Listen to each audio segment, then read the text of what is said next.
My name is Chris Whitaker. I'm President and CEO of Humber College.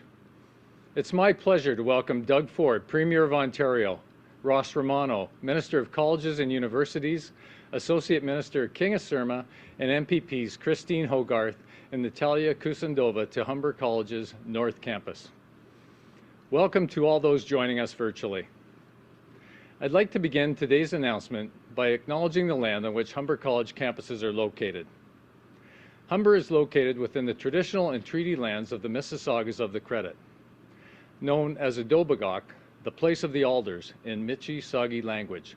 The region is uniquely situated along the Humber River watershed, which historically provided an integral connection for Anishinaabe, Haudenosaunee, and Wendat peoples between the Ontario Lakeshore and the Lake Simcoe, Georgian Bay regions.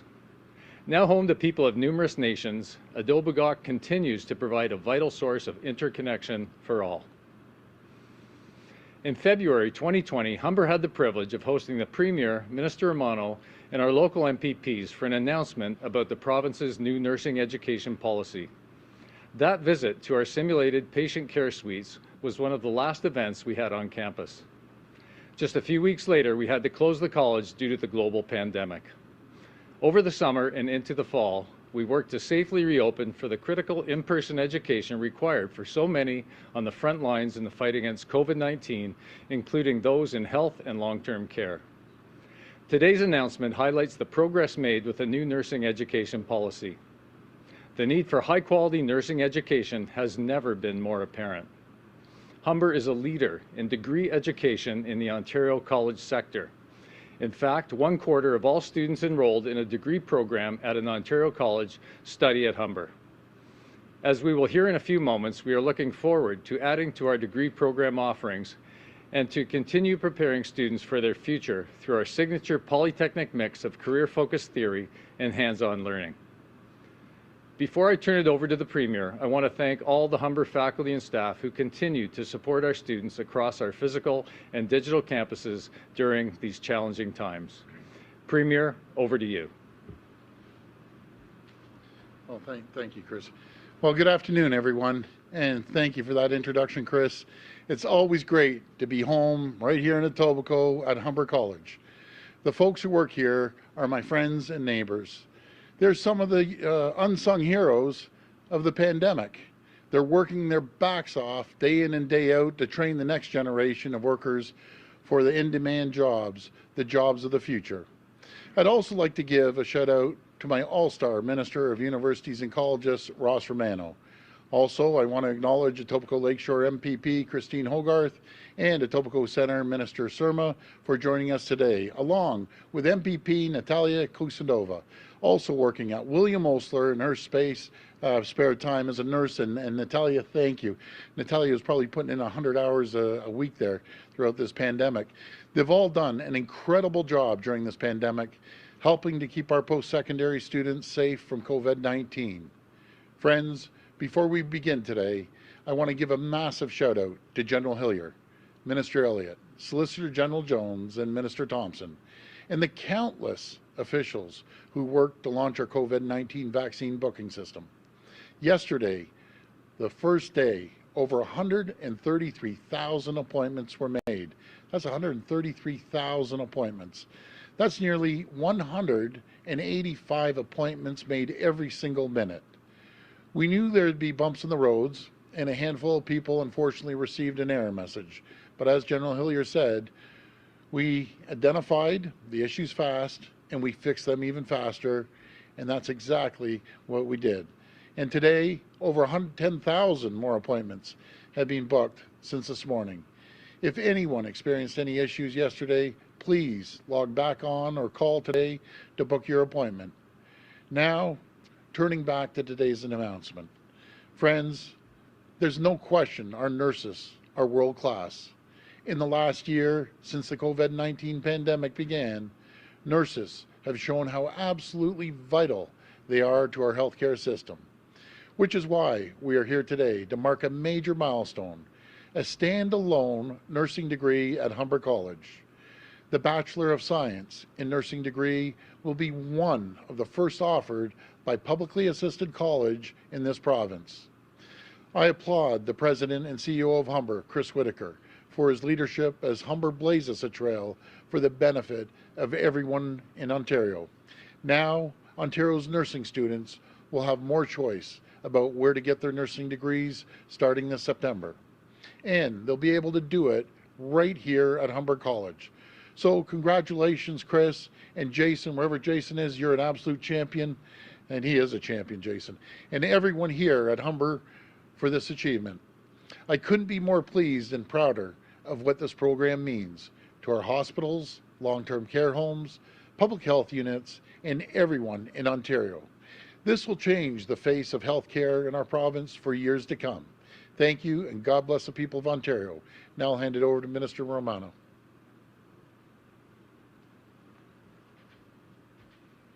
I'm going to play this game again. I'm going to drink the one on the right, just to be clear. I'm going to tuck it to the side. I tend to go through a lot of water. Good afternoon, and thank you so much, Premier Ford, for the introduction. Today is a historic day in Ontario. Since the collaborative model for nursing education was created in the year 2000, Ontario's publicly assisted colleges were only able to offer a nursing degree in partnership with a university. But if the past has taught us anything, it's that through innovation and flexibility, we can improve the way we educate and train our workforce. It was over a year ago the Premier and I were here at Humber College, and at that time, we spoke at length with President Whitaker and his whole team about Humber College's nursing program. He told us that all 4 years of the program was delivered and taught on Humber's campus. However, to formally give the degree to students, they had to pay a fee to the university in New Brunswick, and students would receive a degree from that university in New Brunswick. Humber was only one of many colleges across Ontario that offered parts of a nursing degree in collaboration with another university. We recognized the amazing work our universities do in training nurses and other professionals. However, we know that our colleges have been and remain able to deliver high-quality nursing education, and empowering them to do so will make it easier for prospective students to access training in their own communities. That's why last year I announced that we were moving forward with allowing colleges the power to grant nursing degrees. And we are so excited to be here today at Humber College again to announce that as of March 4th, 2021, Humber College has officially been designated by the government and the College of Nurses of Ontario to offer standalone nursing programs. I'd like to congratulate them on being one of the first Ontario colleges to offer a full 4-year Bachelor of Science in Nursing degree independent of a university partner. This will be an exciting step as you welcome the inaugural cohort of students this coming September. This is such incredible news, and I really want to offer my thanks again and congratulations to President Whitaker. I want to say this as a conclusion. Last year, when our government introduced this new pathway for nursing education, it was our goal to offer more choice for students. We wanted to make it easier for them to access a high-quality education that was closer to their homes, that would prepare them for rewarding careers in nursing. These new exciting opportunities to receive a high-quality education in nursing are providing more local-based post-secondary choices for future nursing students. This opportunity is a critical milestone in the delivery of nursing education in Ontario, which will support the next generation of qualified healthcare professionals in our province. Thank you so much, everyone, and I now turn it over to MPP Hogarth. Thank you.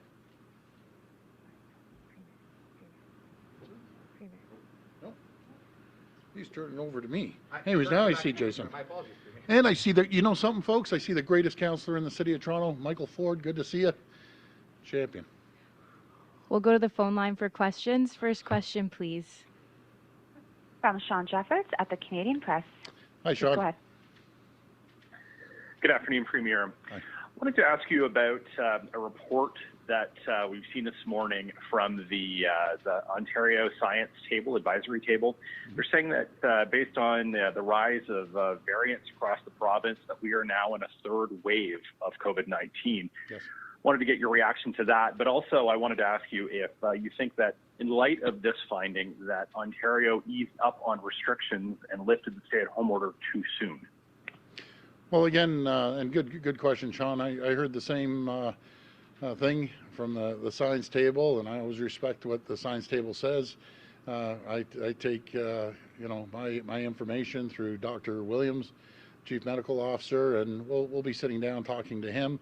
But again, the message to the people, yes, we're seeing the vaccinations roll out, but we can't let our guard down for a second. We have to make sure we social distance, constantly be wearing a mask, follow the protocols of the Chief Medical Officer. We can't let our guard down. So I'd be very, very cautious moving forward. Follow up?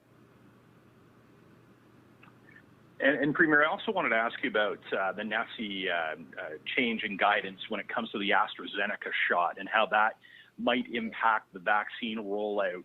They're now saying that seniors 65 and older can get this shot. What's that going to mean for Ontario's vaccine rollout? And will it mean that 65 to 80-year-olds can now get the shot in pharmacies and at doctor's offices? Sure, Sean. So, we're going to fulfill the commitment with the people that have already registered. But, when we get a change of direction from the feds, which is NACI, and they're changing and moving the goalpost, I can't begin to tell you the logistics behind it. It just messes everything up, to be very frank with you. It's good news that they can can go older than 60, 65. But man, we have everything set up, we get everyone lined up, and all of a sudden, without notice, today, now we can move the goalpost again. So now we have to change everything. It's not easy. I'll tell you that, and I give all the credit to the folks out on the front lines, trying to constantly be playing catch up on these goalposts that are being moved. But we'll deal with it. We're going to make sure we commit to finishing off everyone from the 60-65. We're hoping we're going to get more AstraZeneca. Again, I couldn't give you an exact date. I hear maybe next week or maybe not. Possibly in the middle of April we're going to get it. Like, how can you run a system when you don't know your supply's coming 100%? I'll be very frank. You hear a little frustration. It's not my frustration. It's the frustration of the people on the front line, constantly trying to move and read and react immediately. So we'll get there. All I need is more vaccines from the feds. That's what it comes down to. Next question. From Laura Stone at the Globe and Mail. Please go ahead. Hi, Laura. Hi, Premier. Just on vaccines, so the province's high priority list for healthcare workers includes massage therapists, naturopaths, and chiropractors. And we know that York Region is now moving to vaccinate these people at the same time as those who are 80 and over. So how does it make sense for the province to be not even finished those over 80 who are the most vulnerable and giving shots to these groups before those in their 60s and 70s? Yeah, good question, Laura. Our direction always, let's make it a priority. We have 34 public health units, all kind of going at a different pace. Some are more efficient than others. But I encourage every public health unit, let's make sure we get 80 plus over before we get to anyone else. And I'm sure if you went to a massage therapist and said, do you have an elderly parent? Do you have grandparents?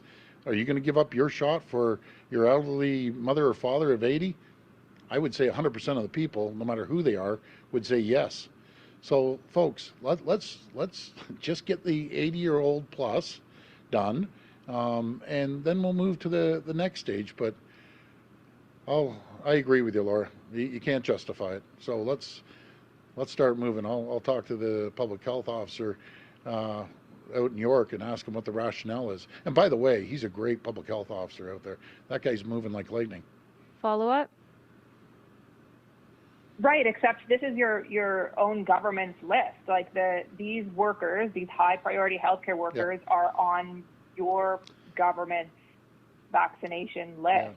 They're supposed to be at the same time as the over 80. So are you going to be changing this and move solely to age and the highest risk? I mean, he says he's just following what the provincial guidance says. So are you going to be revisiting this? Well, something, and there's a lot of smart public health officers out there.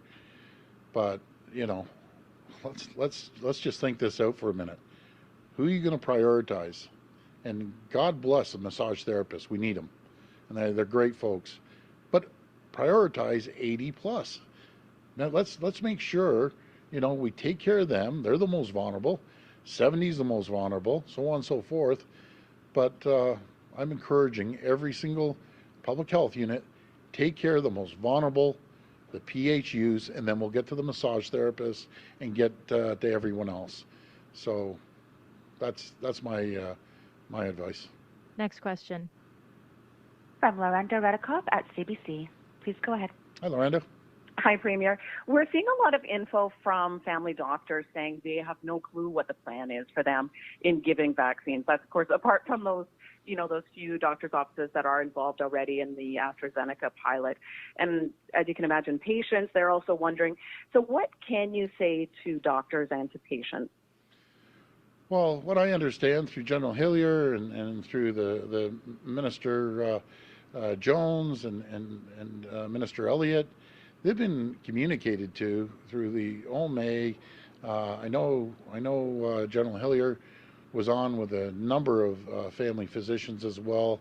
And as soon as we get more vaccines, we'll be able to start distributing all through the family physicians. And AstraZeneca is one of them. And as you know, we do have a pilot project into three regions, be it Toronto and Windsor and over in Kingston, in Doc's offices.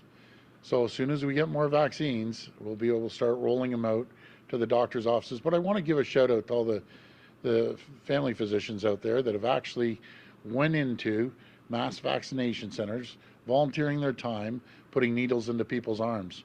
And there's just endless stories of the great work they're doing. So really what it comes down to, more vaccines. Follow up?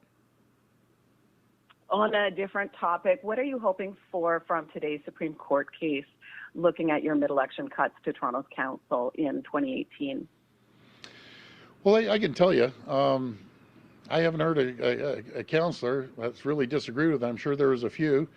I remember I was listening to the radio one day, and someone who was dead against it, Councillor Shelley Carroll, agreed it was the right decision. I almost hit a telephone pole when I heard that one. But it's the right thing to do, very simple. Rather than sit there, and I know firsthand, you have double the amount of politicians, and no one out there should want more politicians, I'll tell you that. So we made sure that we made it feasible to get stuff passed through a lot more efficient. When I was down there, it used to, some council meetings were 4 days. It's ridiculous.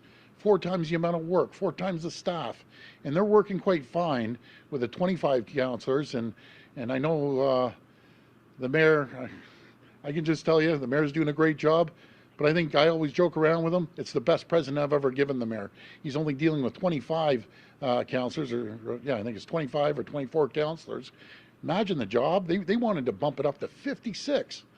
Who wants more politicians? It all lines up with the federal, provincial, municipal boundaries, and they're more than capable of doing the work. And the 25 down there, I think they're doing a pretty good job. But I still stick to my earlier statement. Michael Ford's the best councillor down there. Next question. Yeah.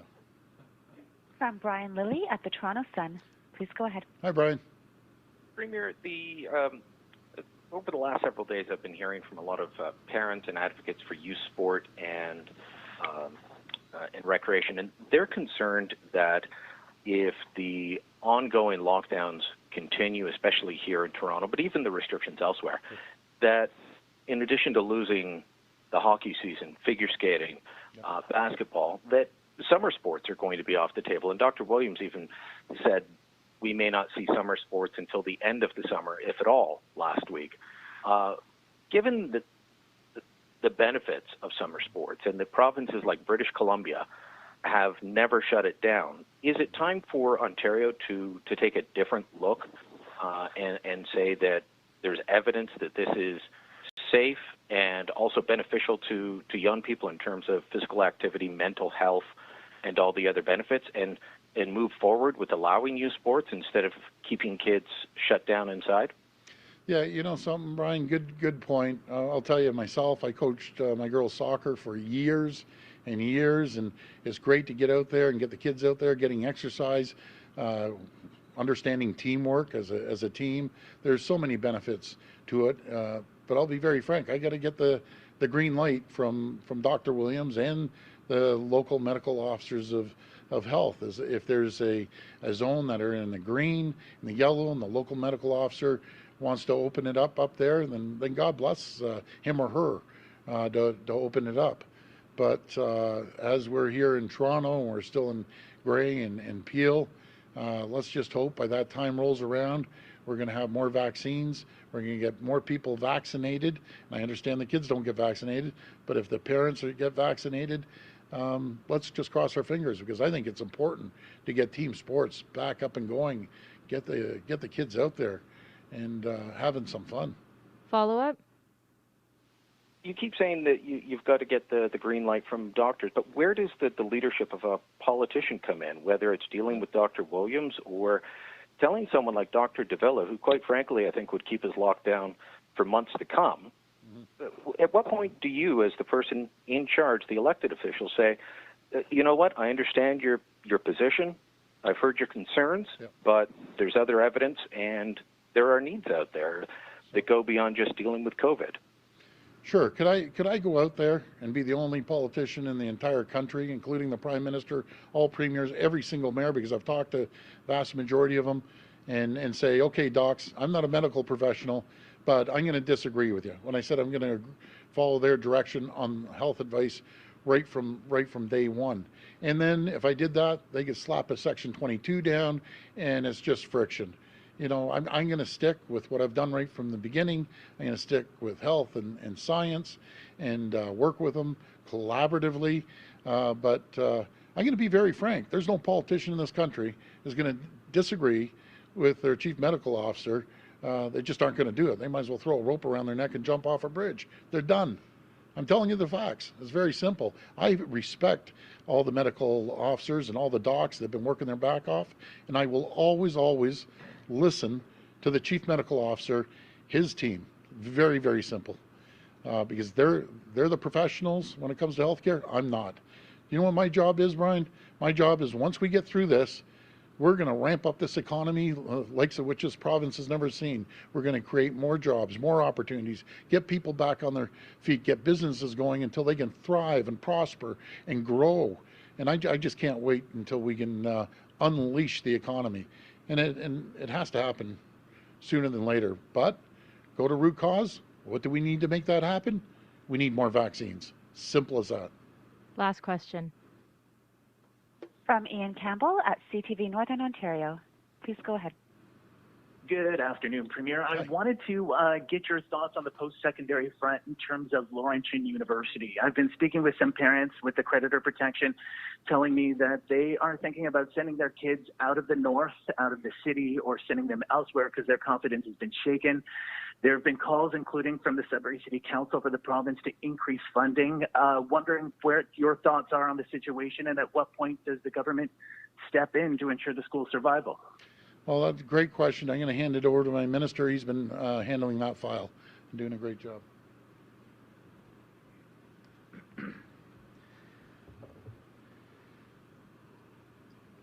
Thank you for that question, the opportunity to respond. So as a starting point, I don't want to belabor this point, but we have to appreciate that this matter is before the courts. CCAA, creditor protection, is a court proceeding in the Superior Court of Justice on Ontario. There is a mandatory mediation process that is a part of this that all the parties must follow. As part of mediation, it cannot be discussed. It cannot be, we cannot talk about the details of that. So we need to appreciate, number one, that this matter is before the courts. Therefore, I cannot get into the details, unfortunately. But I can leave everyone to rest assured that we are working on this very closely. Our entire cabinet, our premier, myself, are working very closely. We appreciate the situation that this presents for students at Laurentian, for people at all of our colleges and universities. This is a very, very difficult situation, and it raises an important alarm bell. But at the same rate, what I want to make sure everybody is crystal clear on is that our sector is strong, our sector is healthy. The students at Laurentian, we value those students, and we will certainly ensure that those students do not lose a year of study. We can appreciate the concerns that parents and so many others have there, but I have one message to all parents and everyone associated with what is happening at Laurentian University. You have an excellent institution to continue to receive your education from. Laurentian University was the first university in Northern Ontario. It's the largest university in Northern Ontario, and our government is committed to Laurentian University. Thank you. Follow-up?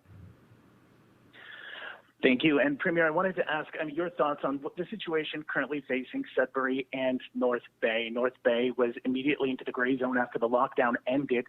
Sudbury's now been pushed into the gray zone, and the medical health officials are telling us that's largely being fueled by the variants. Where are the two regions on your radar, and what, if anything, will change in terms of added or further supports from the government in the hopes of turning things around? Well, I know Vic Fideli from North Bay. He's pulling in all resources to make sure that we, crush this the spread up there, and he's going to hold. He's going to do whatever it takes. We're going to put more vaccines up there, and along with Sudbury too. A little while ago, a couple of days ago, I had a conversation with actually a week ago. I had a conversation with the mayor up there. And in Sudbury, he's doing a great job. I want to correct something that I said, and I apologize. The AstraZeneca in the physicians' offices, it's in Hamilton, Toronto, Guelph, Peterborough, Simcoe, Muskoka, and Peel. It was the pharmacies I was thinking of when I mentioned Kingston and Toronto and Windsor. But we're going to continue making sure more physicians get AstraZeneca. And we'll throw everything we can at it, no matter if it's North Bay, no matter if it's Thunder Bay, or Sudbury. Thanks, everyone. Okay, thanks everyone. And thanks again to Humber College. They're doing great.